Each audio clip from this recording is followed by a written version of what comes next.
कैसे हैं आप लोग? हाँ बताइए। आपके सामने अधिसूचना जारी हो चुका है। किसका? एएलपी का। और अभी अभी ही कुछ दिन पहले एएलपी का एग्जाम हुआ है। एएलपी 2025 का एग्जाम तो अभी कुछ दिन पहले हुआ है। और एएलपी देखिए रेलवे कितना फास्ट काम कर रहा है कि एएलपी 2025 का एग्जाम हुआ अभी, और अभी उसने एएलपी 2026 के लिए अधिसूचना जारी कर दी है। ठीक है। कुल पद कितने आ रहे हैं सर? 11,127। और इससे पहले कितने आए थे 2025 में? वो आए थे 9,960 के करीब, है ना। तो आपके पास बहुत अच्छी वैकेंसी आई है। किसकी? एएलपी की। और इस वीडियो में हम लोग चर्चा करते हैं कि जो 2026 वाला एएलपी है उसके लिए शैक्षणिक योग्यता क्या है, चयन प्रक्रिया क्या है ना, एग्जाम का पैटर्न क्या है, एज लिमिट क्या है, वो सब हम चर्चा करेंगे इस वीडियो में। तो जरा आप ध्यान पूर्वक वीडियो को देखिए और चीजों समझिए। देखिए ध्यान से। देखिए आपके सामने जो अधिसूचना जारी हुआ है, अगर उसकी बात करें तो आप समझिएगा कि ऐसा कुछ आपके पास सर्कुलेट हो रहा होगा व्हाट्सएप पे, टेलीग्राम पे। यही अधिसूचना आया है। Assessment of vacancies of assistant loco pilot zonal railways in the indent management module of HRMS has been examined and in railway board. ये आपके सामने आया है। कितने वैकेंसी आए हैं? तो सर 11,127। किस जोन में कितने वैकेंसी है? ये साफ साफ आपको दिख रहा होगा कि सेंट्रल रेलवे में लगभग 1400 वैकेंसी है, ईस्ट सेंट्रल रेलवे में लगभग 700 वैकेंसी है। और हम बात करें अपने पटना और ये मुजफ्फरपुर वाले जोन की, उसको बोलते हैं ना, कहाँ गया? East central railway. हाँ ये ईस्ट सेंट्रल रेलवे, यही ना पटना वाला। पटना और मुजफ्फरपुर वाला में हर बार वैकेंसी कम रहती थी। इस बार वैकेंसी ठीक है, लगभग 700 के आसपास वैकेंसी है पटना और मुजफ्फरपुर वाले में। ठीक है ना।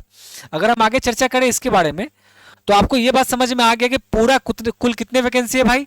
11,127 वैकेंसी है। और लेवल 2 का जॉब है। इस जॉब के पेमेंट पे मत जाइए। पेमेंट, इसका बेसिक पेमेंट आपको कम दिखेगा, लेकिन इसका पेमेंट 8 घंटे के बाद पर आवर पे अगर आप काम कर रहे हैं तो आपका पेमेंट धीरे धीरे बढ़ते चला जाता है। सबसे अच्छा पेमेंट अगर रेलवे में किसी का माना जाता है तो असिस्टेंट लोको पायलट का माना जाता है, एएलपी का। ठीक है ना। तो आप लोग इस बात के लिए तो निफिक्र रहिए कि पेमेंट आपको अच्छा मिलने वाला है।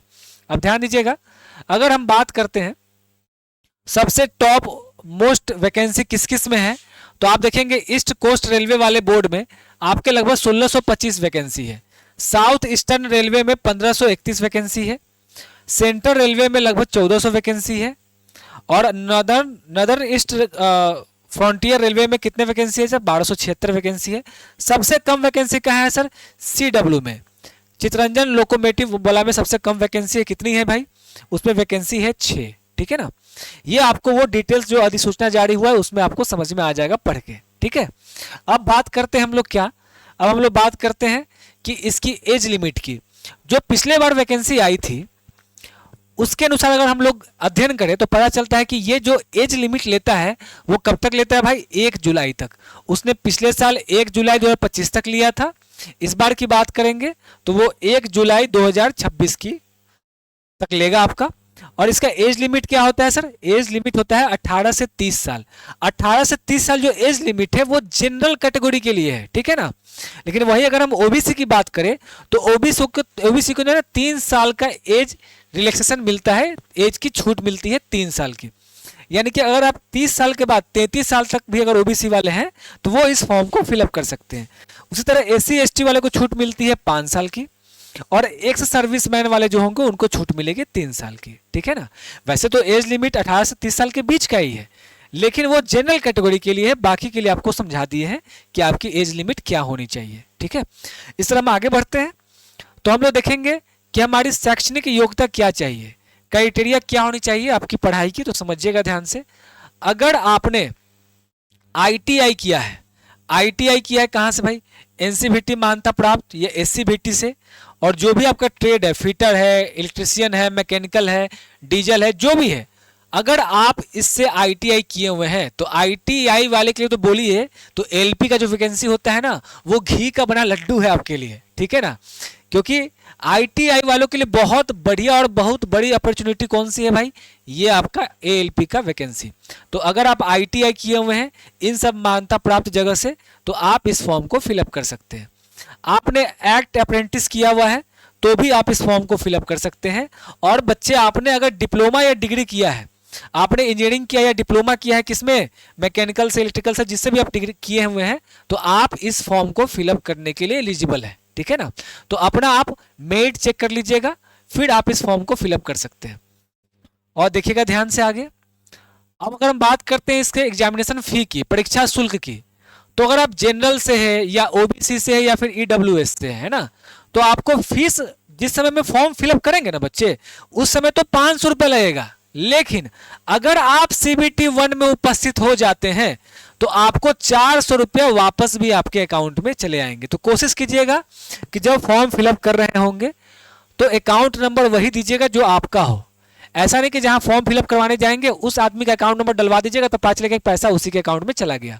अपना अकाउंट नंबर या अपने घर वालों का अकाउंट नंबर डालिएगा, तो अगर आपका 500 रुपये लगेगा तो 400 रुपये आपके अकाउंट में वापस आ जाएंगे। उस तरह बात करेंगे अगर SC ST वालों के, तो उसको सिर्फ 250 रुपये लगने वाले हैं भाई। और अगर CBT 1 में उपस्थित हो गए हैं तो आपको 250 के 250 वापस हो जाएंगे। कितनी अच्छी बात है। SC ST वालों के लिए सरकार कितना अच्छा सुविधा दे रहे हैं क्या जी, कि अगर आपका 250 फीस लगेगा तो 250 के 250 क्या होंगे, आपको वापस हो जाएंगे, है ना। लेकिन एक कंडीशन इसके लिए बहुत अनिवार्य है कि आपको CBT 1 एग्जाम में उपस्थित होना पड़ेगा, क्योंकि बहुत लोग ऐसे ही फॉर्म भर देते हैं, एग्जाम में नहीं जाते हैं, इसलिए ये रूल अपनाया गया है। ठीक है ना।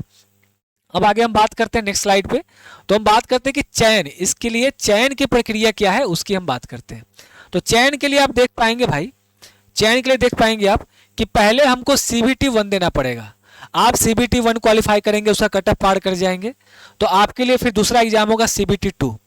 CBT 2 जैसे ही आप क्वालिफाई कर जाएंगे तो आपके लिए एक साइको टेस्ट होता है। साइको टेस्ट क्वालिफाई करेंगे तो आपका DV होगा, डॉक्यूमेंट वेरिफिकेशन होगा, और लास्ट में आपका मेडिकल चेकअप होगा। मेडिकल अगर चेकअप भी पास कर जा रहे हैं तो आप आराम से इस जॉब को पा सकते हैं। तो कहने का मतलब है कि लगभग 5 चरण में इसका एग्जाम होता है। एग्जाम तो वैसे 2 ही होगा, बाकी तीसरा साइको टेस्ट होता है, ये भी एक एग्जाम होगा साइको टेस्ट। बहुत लोग साइको में भी छट जाते हैं, समझिएगा ध्यान से। उसके बाद डॉक्यूमेंट अपना बढ़िया रखिएगा आप, है ना। उसके बाद लास्ट में अपना मेडिकल जो भी प्रॉब्लम होगा, मेडिकल में आंख वाला एक इशू भी आता है तो वो भी देख लीजिएगा, है ना, उसको भी क्लियर कर लीजिएगा। अब बात करेंगे CBT 1 की। तो CBT 1 वाले जो परीक्षा का पैटर्न है, उस पैटर्न क्या होता है पहले वो बताते हैं। आपका पैटर्न में मैथ से क्वेश्चन बनते हैं, उसके बाद रीजनिंग से क्वेश्चन बनते हैं, फिर जनरल साइंस से क्वेश्चन बनते हैं, और जनरल अवेयरनेस से क्वेश्चन बनते हैं। वैसे तो पैटर्न ये है कि मैथ्स के अप्रॉक्स 20 क्वेश्चन होंगे, रीजनिंग के अप्रॉक्स 25 क्वेश्चन होंगे, साइंस के 20 क्वेश्चन होंगे, और जनरल अवेयरनेस के लगभग 10 क्वेश्चन होंगे। और इन सारे टोटल 75 क्वेश्चन की अगर बात करें तो 75 क्वेश्चन होते हैं, और टाइम कितना मिलता है भाई, 60 मिनट, यानी कि 1 घंटे में आपको ये 75 क्वेश्चन करने होते हैं। लेकिन इस बार पैटर्न क्या हुआ है LP का पता है बच्चों, इस बार 75 में से लगभग 60 क्वेश्चन अप्रॉक्स मैथ और रीजनिंग से भरा पड़ा था। यानी जिनका मैथ रीजनिंग बहुत बढ़िया होगा इस बार CBT 1 क्वालिफाई आराम से कर जाएंगे। मैथ रीजनिंग के लगभग 60 क्वेश्चन थे, और आपके साइंस के तो अप्रोक्स मुश्किल से मुश्किल 5 क्वेश्चन रहे होंगे। जनरल साइंस के 20 क्वेश्चन लिखा हुआ है ना, पर इस बार एग्जाम में क्या हुआ कि मात्र लगभग 5 क्वेश्चन के आसपास में साइंस के थे, है ना। तो कहने का मतलब ये भी नहीं है कि इस बार हो सकता है कि 20 क्वेश्चन आ जाए, इसलिए पैटर्न जो है आपको पढ़ना पड़ेगा, आपको मैथ रीजनिंग साइंस सब कंप्लीट करना पड़ेगा, जिससे भी क्वेश्चन अधिक आए हमको बना जाना है ना। तो इसलिए क्या कहें आपको कि ये सारे टॉपिक आपको कंप्लीट करना पड़ेंगे। टोटल 75 क्वेश्चन होगा, और एग्जाम में टाइम मिलेगा 60 मिनट यानी कि 1 घंटे का। और ये सिर्फ क्वालिफाइंग इन नेचर है, आपको सिर्फ फर्स्ट वाला का कट ऑफ पार करना है। मेरिट लिस्ट में मेरिट जब बनता है ना तो इसका नंबर उसमें नहीं जोड़ता है। इसको क्वालिफाई कर लीजिए, चाहे आप जस्ट उतना ही नंबर लाके क्वालिफाई कीजिए, या 1 नंबर अधिक लाइए, या 20-30 नंबर भी अधिक लाइए, कोई फर्क पड़ने वाला नहीं है। बस आपको क्वालिफाई करना है, चूंकि आपको CBT 2 देना है। इसका मेरिट लिस्ट में इसका नंबर ऐड नहीं होता है। अगर हम बात करेंगे वहीं CBT 2 की बात करेंगे तो CBT 2 में 2 पार्ट में एग्जाम होता है। एक तो होता है पार्ट A और एक होता है पार्ट B। एक होता है पार्ट A बच्चे, और एक होता है अपना पार्ट B। पार्ट ए में क्या क्या होता है, मैथ से क्वेश्चन होंगे, रीजनिंग से होंगे और बेसिक साइंस यानी इंजीनियरिंग से क्वेश्चन होंगे आपके। और इसमें टोटल 100 क्वेश्चन होंगे और 90 मिनट का मतलब है 1.5 घंटे का आपको टाइम मिलेगा, 1.5 घंटे का टाइम लेगा। उसके बाद पार्ट बी की बात करें तो पार्ट बी में जो भी ट्रेड आपका होगा, चाहे मैकेनिकल हो, इलेक्ट्रिकल हो, फिटर हो, जो भी आपका ट्रेड होगा उस ट्रेड से आपका लगभग 75 क्वेश्चन होंगे और आपको टाइम मिलेगा 1 घंटे का, टाइम मिलेगा 1 घंटे का। और जो पार्ट बी है ना, जिसमें ट्रेड से क्वेश्चन आने वाला है आपका, उसमें सिर्फ क्वालिफाई करना है, यानी कि सिर्फ 35% नंबर लेके आना है। अगर आप 35% नंबर लेके आ गए ट्रेड में तो आप इस ट्रेड में पास कर जाइएगा। मेरिट किस में बनेगा, मेरिट बनेगा सीबीटी 2 के पार्ट ए वाला सेक्शन से। पार्ट ए वाले सेक्शन में क्या क्या है बच्चे, उसमें math, reasoning, basic science, engineering पढ़ना पड़ेगा आपको। इसके 100 क्वेश्चन होंगे, 90 मिनट का टाइम, 1.5 घंटे का टाइम है, यानी कि आपको मैक्सिमम नंबर किस में लाना है, सीबीटी 2 के पार्ट ए में। सीबीटी 1 तो क्वालिफाई करना ही करना है और सीबीटी 2 के पार्ट ए में आप बहुत नंबर लेके चले आए और पता चला कि पार्ट बी में क्वालिफाई ही नहीं कर पाए ट्रेड वाले में, तो भी पास नहीं होइएगा। इसमें कम से कम 35% नंबर लाके आपको क्वालिफाई करना पड़ेगा, ठीक है ना। ये हो गया चयन की प्रक्रिया। अगर हम बात करेंगे हाँ, और निगेटिव मार्किंग की बात करेंगे, जैसे सब 1 नंबर का क्वेश्चन है और निगेटिव मार्किंग की बात करें तो आपको 1/3 निगेटिव मार्किंग है। कहने का मतलब जब 3 क्वेश्चन गलत करेंगे तो आपका 1 नंबर कट जाएगा। 3 क्वेश्चन गलत करने पे आपका 1 नंबर क्या हो जाएगा, कट जाएगा। ये निगेटिव मार्किंग है।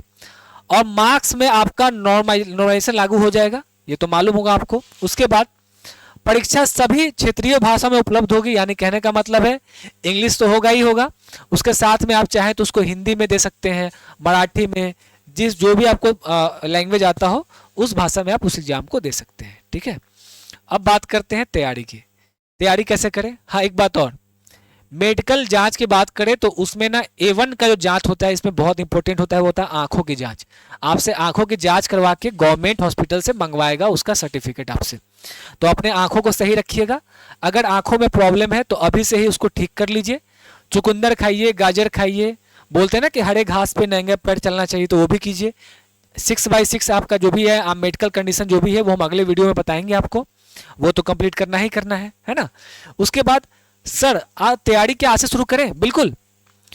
जब आपको वैकेंसी दिख गया तो पता है आपको 2 तरह के योद्धा होते हैं। एक योद्धा वो होता है सर एग्जाम का डेट जब आ जाएगा ना तो अब तैयारी करेंगे, तो युद्ध का घोषणा हो जाएगा तब निकलेंगे तलवारबाजी करने के लिए। कोई मतलब है नहीं, मतलब है पहले से आपको सीखना पड़ेगा, पहले से आपको रणनीति बनानी पड़ेगी कि जब युद्ध का घोषणा हो तो डायरेक्ट हम जाएं और जीत के आए, है ना। तो इसीलिए तैयारी पहले से करनी पड़ेगी। आपका जो पात्रता है उसकी जांच कीजिए, अधिसूचना को ध्यान से पढ़िए, 19 तारीख को रिलीज हुआ है, और पूरे सिलेबस को कवर करें। अब सिलेबस को कवर कैसे करेंगे, तो सिलेबस को कवर करने के लिए हम लोग इसका एक बैच लॉन्च कर रहे हैं जिसमें आपको सारे सिलेबस कंप्लीट करवाया जाएगा। और अगर आपको ये कोर्स ज्वाइन करना है या ALP का पूरा सिलेबस कंप्लीट करना है तो आपके पास 3 नंबर सामने दिख रहे होंगे। ये ऑफिस का नंबर है, एक ये वाला नंबर, एक ये नंबर और चाहे फिर ये नंबर। इस तीनों में किसी नंबर पे आप कॉल कीजिए और बैच लेने को इच्छुक हैं तो आप उनको बताइए। बहुत मिनिमम फी में आपका हम ALP का बैच हमारी टीम के साथ लॉन्च करने वाले हैं। और कब से बैच लॉन्च होगा, कितना फी रहेगा, इसकी जानकारी इस तीनों नंबर पे कॉल या व्हाट्सएप करके आप पता कर सकते हैं, ठीक है बच्चे, ठीक है। और आप तैयारी अगर अभी से करना स्टार्ट करेंगे भाई तो ही आपका सिलेबस कंप्लीट होगा। और आवेदन करेंगे, जब आवेदन का आ जाएगा आपका, उसके बाद अपना सीट पक्का करेंगे भाई। अपनी सीट पक्का करने के लिए आपको हमारे साथ बहुत बेस्ट टीचर का पूरा टीम है, उस टीम के साथ अपना तैयारी करना स्टार्ट करेंगे। तो क्या आप अपना एक सीट इसमें सुनिश्चित करना चाहते हैं? अगर अपना एक सीट आप पक्का करना चाहते हैं तो नीचे कमेंट में लिखिए यस सर, अपना एक सीट हम इस बार पक्का करना चाहेंगे। और 11,000 वैकेंसी है प्लस, तो बहुत अच्छी वैकेंसी है, बढ़िया से तैयारी कीजिए। आप सबको ऑल द बेस्ट है।